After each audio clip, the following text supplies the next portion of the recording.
लेकिन मैं देख रहा हूं देश का मिजाज एनडीए को तो 400 पार कर पाई के रहेगा, लेकिन भारतीय जनता पार्टी को 370 सीट अवश्य देगा। ಕಮಲವೇ ಅಭ್ಯರ್ಥಿ 370 370 370 ನರೇಂದ್ರ ಮೋದಿ ಮಂತ್ರ ಘೋಷ ಇದಾಗಿದೆ ಈ ಬಾರಿ ಲೋಕಸಭಾ ಚುನಾವಣೆಗೆ. ಈ 370ಗಳನ್ನು ಗಮನದಲ್ಲಿಟ್ಟುಕೊಂಡೇ ಪ್ರತಿಯೊಬ್ಬ ಬಿಜೆಪಿಯ ಕಾರ್ಯಕರ್ತ ಕೆಲಸ ಮಾಡಬೇಕು ಅಂತ ನರೇಂದ್ರ ಮೋದಿ ಸೂಚನೆಯನ್ನ ಕೊಟ್ಟಿದ್ದಾರೆ. ಈ 370ರಲ್ಲಿ ಖಂಡಿತ ವಿಶೇಷತೆ ಇದೆ.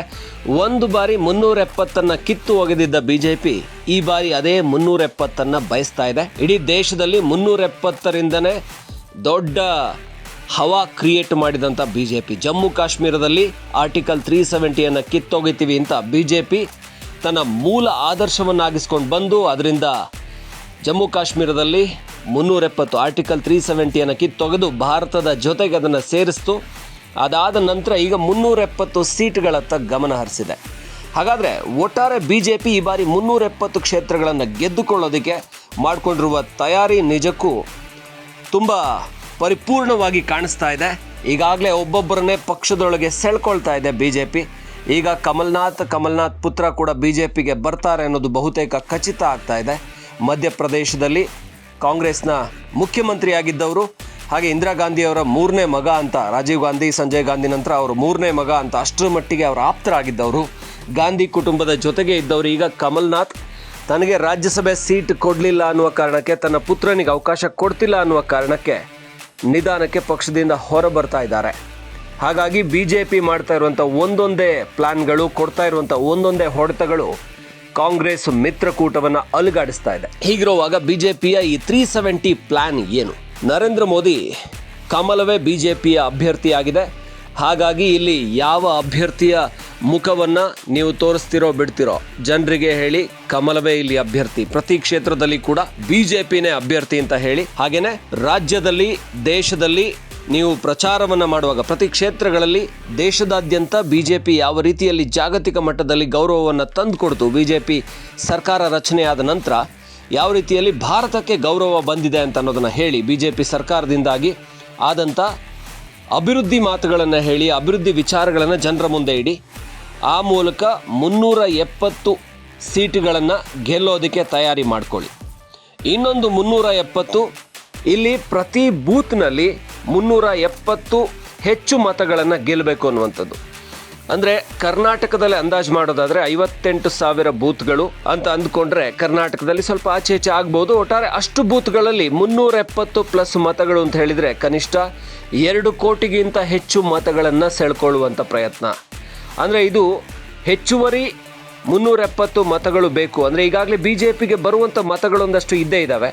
ಅದರ ಜೊತೆಗೆ 370 ಇತರೆ ಮತಗಳನ್ನು ಕೂಡ ನೀವು ಸೆಳಿಬೇಕು ಅಂದರೆ ಕರ್ನಾಟಕದಲ್ಲಿರುವಂಥ ಒಂದು 5 ಲಕ್ಷ 6 ಲಕ್ಷ ಮತದಾರರಲ್ಲಿ 5 ಕೋಟಿ 6 ಕೋಟಿ ಮತದಾರರಲ್ಲಿ 2 ಕೋಟಿ ಮತದಾರರನ್ನು ಸೆಳ್ಕೋಬೇಕು ಮತ್ತೆ ಅಂತ ಗುರಿಯನ್ನು ಕೊಟ್ಟಿದ್ದಾರೆ. ಪ್ರತಿ ಬೂತ್ನಲ್ಲಿ 370 ಮತಗಳನ್ನು ನೀವು ಸೆಳೆಯೋದಕ್ಕೆ ತಯಾರಿ ಮಾಡ್ಕೋಬೇಕು. ಬಿ ಜೆ ಪಿ ಇಲ್ಲಿ ಬೂತ್ ಮಟ್ಟದಲ್ಲಿ ಪೇಜ್ ಪ್ರಮುಖರನ್ನಾಗಿ ಮಾಡುತ್ತೆ. ಹಾಗೆಯೇ ಕೇಡರ್ ಬೇಸ್ಡ್ ಪಾರ್ಟಿ ಆಗಿರೋದ್ರಿಂದ ಇದು ತಳಮಟ್ಟದಲ್ಲಿ ತನ್ನ ಕಾರ್ಯಕರ್ತರನ್ನು ತುಂಬ ಚೆನ್ನಾಗಿ ಹೊಂದಿದೆ. ದೇಶಾದ್ಯಂತ ಅತ್ಯಂತ ಹೆಚ್ಚು ಕಾರ್ಯಕರ್ತರನ್ನು, ಜಗತ್ತಿನಾದ್ಯಂತ ಅತ್ಯಂತ ಹೆಚ್ಚು ಕಾರ್ಯಕರ್ತರನ್ನು ಹೊಂದಿರುವಂಥ ಪಕ್ಷ ಬಿ ಜೆ ಪಿ, ಅತ್ಯಂತ ಹೆಚ್ಚು ಸದಸ್ಯರನ್ನು ಹೊಂದಿರುವಂಥ ಪಕ್ಷ ಬಿ ಜೆ ಪಿ, ಜಗತ್ತಿನ ಅತ್ಯಂತ ದೊಡ್ಡ ರಾಜಕೀಯ ಪಕ್ಷ.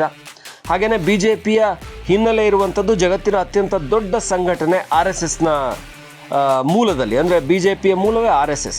ಹಾಗಾಗಿ ಅದಕ್ಕೆ RSSನ ಕಾರ್ಯಕರ್ತರು ಸಹಜವಾಗಿಯೇ ಬಿ ಜೆ ಪಿ ಕಾರ್ಯಕರ್ತರಾಗಿರ್ತಾರೆ ಒಂದಲ್ಲ ಒಂದು ರೀತಿಯಲ್ಲಿ. ಅಂದರೆ ನೇರವಾಗಿ ಬಿ ಜೆ ಪಿ ಕಾರ್ಯಕರ್ತರೇ ಆಗಿರ್ತಾರೆ ಅಥವಾ ಎಲ್ಲರೂ ಕೂಡ ಬಿ ಜೆ ಪಿ ಕಾರ್ಯಕರ್ತರೇ ಅನ್ನೋದಕ್ಕಿಂತ RSSನ ಬಹುತೇಕ ಕಾರ್ಯಕರ್ತರು ಬಿ ಜೆ ಪಿ ಜೊತೆಗೆ ತಾವು ಸೇರ್ಕೋತಾರೆ. ಹಾಗಾಗಿ ಇಲ್ಲಿ ಬಿ ಜೆ ಪಿಗೆ ಯಾವುದೇ ಕಷ್ಟಗಳಿಲ್ಲ. ಪ್ರತಿ ಬೂತಲ್ಲಿ ಆ ವೋಟರ್ ಲಿಸ್ಟನ್ನು ಹಿಡ್ಕೊಂಡು ಅಲ್ಲಿ ಯಾರ್ಯಾರನ್ನು ಬಿ ಜೆ ಪಿಗೆ ಸೆಳಿಬಹುದು ಅನ್ನೋದನ್ನು ತಯಾರಿ ಮಾಡಿಕೊಳ್ಳುತ್ತೆ ಬಿ ಜೆ ಪಿ. ಯಾಕಂದರೆ ಇನ್ನು 100 ದಿನ ಮಾತ್ರ ಉಳ್ಕೊಂಡಿದೆ. ಎಚ್ಚರಿಕೆಯನ್ನು ಕೊಟ್ಟಿದ್ದಾರೆ. ಇನ್ನು 100 ದಿನಗಳಲ್ಲಿ ಚುನಾವಣೆ ಮುಗಿದು ಮತ ಎಣಿಕೆನೂ ಆಗಿ ನಮ್ಮ ಸರ್ಕಾರ ಬಂದಿರಬೇಕು. 370 ಕ್ಷೇತ್ರಗಳನ್ನು ನಾವು ಬಿ ಜೆ ಪಿ ಏಕಾಂಗಿಯಾಗಿ ಗೆದ್ದಿರಬೇಕು. ಇಲ್ಲಿ ಬಿ ಜೆ ಪಿಯ ದಿನನಿತ್ಯದ ತಯಾರಿ ಅಂತೂ ಸ್ಪಷ್ಟವಾಗಿದೆ. ಯಾಕಂದರೆ ದೆಹಲಿಯಲ್ಲಿ ರಾಷ್ಟ್ರೀಯ ಕಾರ್ಯಕಾರಿಣಿ ಸಭೆ ನಡೆದಿದೆ. ಕರ್ನಾಟಕದಿಂದ ಒಂದು ದೊಡ್ಡ ಸಂಖ್ಯೆಯಲ್ಲಿ ಜನ ಹೋಗಿದ್ದಾರೆ. ತಾಲೂಕು ಮಟ್ಟದಿಂದ ಜನರನ್ನು ಕರ್ಕೊಂಡು ಹೋಗಿದ್ದಾರೆ, ಅಂದರೆ ನಾಯಕರನ್ನು ಕರ್ಕೊಂಡು ಹೋಗಿದ್ದಾರೆ, ಇಲ್ಲಿ ಸ್ಥಳೀಯ ನಾಯಕರನ್ನು. ಹಾಗಾಗಿ ಅಲ್ಲಿ ಯಾವ ರೀತಿಯಲ್ಲಿ ತಯಾರಿನ ಮಾಡ್ಕೋಬೇಕು, ಈಗಾಗಲೇ ಇಂಡಿಯಾ ಅಲಯನ್ಸ್ ಎಷ್ಟರ ಮಟ್ಟಿಗೆ ತಯಾರಿ ಮಾಡ್ಕೋತಾ ಇದೆ ಅನ್ನೋಂಥದ್ದು ಕಾಣ್ತಾ ಇದೆ. BJPಗೆ ಸ್ಪರ್ಧೆ ಕೊಡುವಲ್ಲಿನೇ ಅದು ಸೋಲ್ತಾ ಇದೆ. ಎಲ್ಲೋ ಕ್ಷೇತ್ರಗಳ ಹಂಚಿಕೆಯಲ್ಲಿ ಆ ಒಂದಷ್ಟು ಗೊಂದಲಗಳುಂಟಾಗಿ ಅವ್ರ ನಡುವೆ ಭಿನ್ನಾಭಿಪ್ರಾಯ ಆಗಿ TMC ಹೊರಗಡೆ ಹೋಗಿದೆ, ಆಮ್ ಆದ್ಮಿ ಪಕ್ಷ ಹೊರಗಡೆ ಹೋಗಿದೆ, ನಿತೀಶ್ ಕುಮಾರ್ ಹೊರಗಡೆ ಬಂದು BJP ಜೊತೆ ಕೈ ಜೋಡಿಸಿದ್ರು. ಇತ್ತೀಚೆಗೆ ಮಹಾರಾಷ್ಟ್ರ ನಾಯಕ ಅಶೋಕ್ ಚವ್ಹಾಣ್ BJPಗೆ ಬಂದರು, ಜೊತೆಗೆ ಮಿಲಿಂದ್ ದೇವರ BJPಗೆ ಬಂದರು ಮಹಾರಾಷ್ಟ್ರದಿಂದ. ದೊಡ್ಡ ದೊಡ್ಡ ನಾಯಕರೆಲ್ಲ ಕೂಡ ಕಾಂಗ್ರೆಸ್ನಲ್ಲಿ ಭವಿಷ್ಯ ಇಲ್ಲ ಅಂಥೇಳಿ BJPಗೆ ಬರ್ತಾಯಿದ್ರೆ, ಕಮಲ್ನಾಥ್ ಈಗ ಬರೋದಕ್ಕೆ ಇನ್ನೇನು ದಿನಗಣನೆ ಇದೆ ಅಥವಾ ಗಂಟೆಗಳಲ್ಲಿ BJP ವಾಪಸ್ ಆಗ್ತಾರೆ. ಯಾವಾಗ ರಾಹುಲ್ ಯಾತ್ರೆ ಮಧ್ಯಪ್ರದೇಶವನ್ನು ಪ್ರವೇಶ ಮಾಡುತ್ತೋ ಆವಾಗ BJPಗೆ ಬರ್ತಾರೆ. ಅದು ಒಂಥರ ಅವ್ರಿಗೆ ಮುಖಭಂಗ ಮಾಡೋದಕ್ಕೋಸ್ಕರ. ಯಾಕೆಂದರೆ ನಾನು ಇಂದಿರಾ ಗಾಂಧಿ, ಸೋನಿಯಾ ಗಾಂಧಿ ಅವರ ಜೊತೆಗೆ ಇದ್ದವನು, ನನಗೇನೆ ಒಂದು ಮಹತ್ವವನ್ನು ಕೊಡಲಿಲ್ಲ, ಈ ಮಧ್ಯಪ್ರದೇಶದಲ್ಲಿ ರಾಜ್ಯಸಭೆಗೆ ಆಯ್ಕೆ ಮಾಡಲಿಲ್ಲ ಅನ್ನುವಂಥ ಒಂದು ಬೇಸರಕ್ಕೆ ಅಲ್ಲಿ ಕೌಂಟ್ರ್ ಕೊಡೋದಕ್ಕೆ ಮಧ್ಯಪ್ರದೇಶಕ್ಕೆ ರಾಹುಲ್ ಗಾಂಧಿ ಯಾತ್ರೆ ಎಂಟ್ರಿ. ಈಗ ರಾಹುಲ್ ಗಾಂಧಿ ಯಾತ್ರೆ ಎಂಟ್ರಿ ಆಗೋದಕ್ಕೆ ಅವರು ಈ ಕಡೆ ವಯನಾಡಿಗೆ ಬಂದಿದ್ದಾರೆ. ಅಲ್ಲಿ ಆನೆ ದಾಳಿಯಿಂದಾಗಿ ಒಂದಷ್ಟು ಜನ ಪ್ರಾಣ ಕಳ್ಕೊತಾ ಇದ್ದಾರೆ ಅನ್ನೋ ಕಾರಣಕ್ಕೆ ತಮ್ಮ ಕ್ಷೇತ್ರಕ್ಕೆ, ಕೇರಳದಲ್ಲಿ ತಾವು ಗೆದ್ದಂಥ ಸಂಸದರಾಗಿರುವಂಥ ಕ್ಷೇತ್ರ ವಯನಾಡಿಗೆ ಬಂದಿದ್ದಾರೆ ರಾಹುಲ್ ಗಾಂಧಿ. ಆ ಯಾತ್ರೆಯನ್ನು ಸದ್ಯ ಅಲ್ಲಿಗೆ ಮೊಟಕುಗೊಳಿಸಿ ಅದಾದ ನಂತರ ಮುಂದುವರಿಸ್ತಾರೆ. ಒಟ್ಟಾರೆ ರಾಹುಲ್ ಗಾಂಧಿ ಯಾತ್ರೆ ಹೇಗೆ ಇನ್ನೊಂದು ಕಡೆ ನೋಡೋದಾದರೆ, ಈ ಕಡೆ ಕಾಶ್ಮೀರದಿಂದ ಕನ್ಯಾಕುಮಾರಿವರೆಗೂ, ಕನ್ಯಾಕುಮಾರಿಯಿಂದ ಕಾಶ್ಮೀರದವರೆಗೂ ಯಾತ್ರೆ ಹೋಯಿತು, ಆವಾಗ ಸಿಕ್ಕಂಥ ಬೆಂಬಲ ಈಗ ಸಿಗ್ತಾ ಇಲ್ಲ ಅನ್ನುವಂಥದ್ದು.